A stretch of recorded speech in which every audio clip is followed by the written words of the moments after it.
Hi, this is a short presentation on how the Monklands discharge summary process works.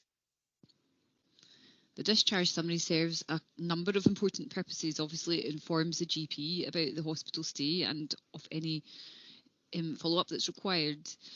And also, if the patient's readmitted, it provides a recent summary of both the hospital stay and of the patient's medical history, which is very convenient when someone comes back in. It saves you scouring through hours and hours of clinical portal. And it also allows accurate coding, which is something that we don't think about as much. You may not be familiar at all with the whole clinical coding system. It's a governmental requirement that each patient that has a hospital admission has a record recorded about the admission, and that's recorded using standard classifications. So ICD-10 for diseases, and there's also another classification for operations and procedures.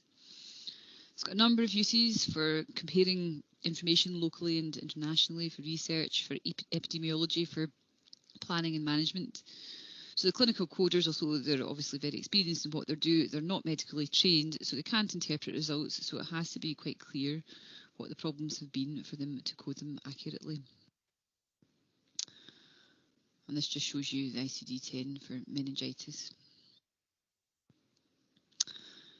So how do we do it? The first thing to do is the main condition or the diagnosis, and this is the primary cause of the admission. Now, if a patient has come in and there's been no diagnosis made, you can use the main symptom, so breathlessness maybe.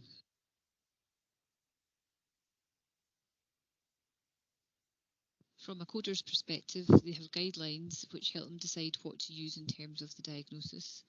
So, for example, if we say presumptive myocardial infarction, then they would code as myocardial infarction, whereas if we say query myocardial infarction, they might code it as chest pain.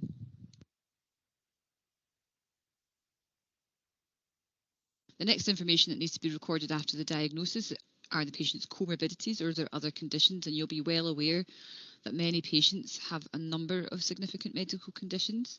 It's clear why we want to know about this, but the coders also use this information because it captures how comorbidities can impact on hospital length of stay. Just to show you that this is a list of comorbidities that the coders use, and as you can see, it might not necessarily be the same wording that we would use.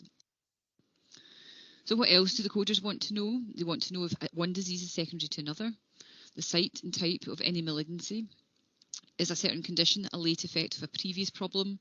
Is it the direct result of a procedure? Has there been drug or alcohol addiction recorded that may affect the patient's management?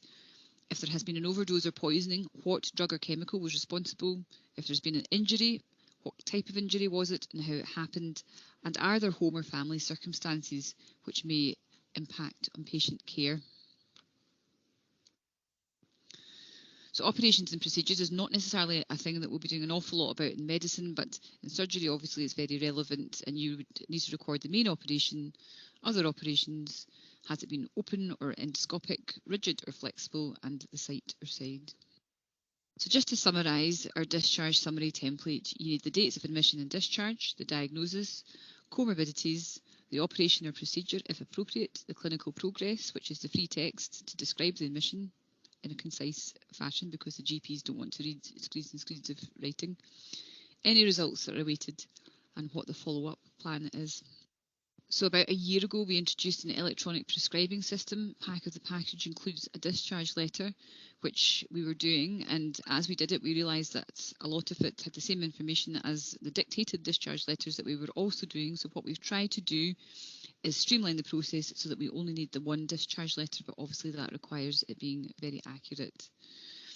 So it isn't entirely straightforward. The discharge letter is not as user-friendly as we would like it to be, but it does have all the elements, and this is what it looks like. My discharge system is easy to use, but it's not entirely clear or user-friendly until you know what you're doing. So to try and get around that, we've created very clear SOPs, and I'm not going to go through them in great detail because that would just bore you to death, but what I suggest is that you very carefully follow the SOPs for the first few times that you do them. Once you've done it and you're up and running, then you know it's plain sailing. There's two separate processes. There's one for patients that are discharged with a medication supply, and there's one for patients that are discharged without a medication supply, and people that have died in hospital would obviously fall into that second category as well. So one really important thing to note, at the bottom of the SOP, where you see that red line, the main issue that we have with this is that one of the buttons that you have to click on is not clear in what it says, and trying as we might, we haven't been able to get the company to change what it says on the button. So if you go through the SOP, when you get to the end of it and you want to complete it, you have to click a button that says send order to pharmacy. So that applies even if you're not sending the order to pharmacy. And you have to wait until you see the PDF appear on the screen, whether you're printing it or not. You have to wait for the PDF to appear on the screen, and then once you've seen the PDF, you will know that the discharge letter has been completed. So this is just the one that shows what to do if the discharge process does not require medication. And again, you need to visualise that PDF to know that the process is fully complete.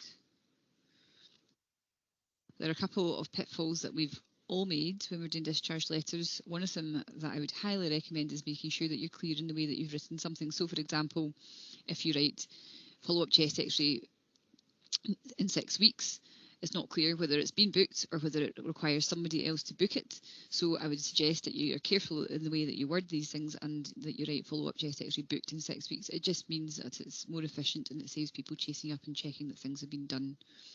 Also, in terms of free text, there's only a limited number of free text, so you do need to be clear and concise, which is a good thing.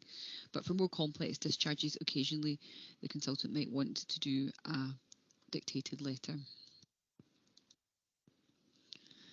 So if you don't follow the process carefully and you don't see that PDF, and you don't click the send to pharmacy button, then we have had an issue that can arise, which is the discharge getting stuck in the electronic discharge system, so that although you think you've done it, it hasn't gone through to the clinical portal. And that's been quite a common problem. So to try and just have a sort of fallback system for that, the ward clerks are now getting an email every day which tells them which discharges haven't gone through to portal. And the ward clerks are meant to give you a copy of that email every day so that you can spend 2 seconds just going back through to making sure it's done. But you may need to remind them. You cannot do the retrospective discharges after 72 hours. It doesn't work. They get filed in the wrong place. We've tried to find workarounds, but we just haven't been able to do it. So after 72 hours, it needs to be a traditional dictated discharge.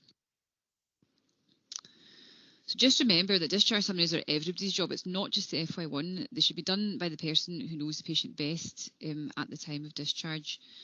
Think ahead, prep discharges. So if you've got a patient that you know is going to be going home on a Saturday or a Sunday, get it all completed so that all the weekend person who might not know the patient as well as you do has to do is just click the box to get them discharged. So what happens when it all goes wrong and we've missed our 72 hours and the patient needs a dictated letter? So if there is no EIDL, then a dictated discharge is necessary. Now, there's very few of these get done now, so people forget how to do it, but there is a system. So you need to use two systems. You need to use the WinScribe author. There's icons for this on all the desktops, and you need your 4-digit code. It's the same code for your username and your password. You need to click on New. Choose the job type discharge letter, type in the patient Kai, and you need to use a mouse or the buttons on the dictaphone to control it and dictate the letter, and you use exactly the same format. And once you've done the letter, you press send. Dictated letter, there's your format, just to remind you. Verifying your letter. So it's a different system that you use for this. It's WinVoice Pro Client, same password though. You click on the letter to open it. You make any changes that are necessary. And then two systems, you can either click and verify if it needs to go directly to the GP, or some of the consultants will want to review your discharges before they get sent. If that's the case, you use the click box, send for additional corrections, and just put a wee note into it saying this is for so-and-so to review. As far as the EIDLs go, once the patient has been discharged, the discharge letter, a copy of the discharge letter goes to the responsible consultant so that they can read it and make sure that it's accurate and follow up with any dictated letter if they think that's appropriate.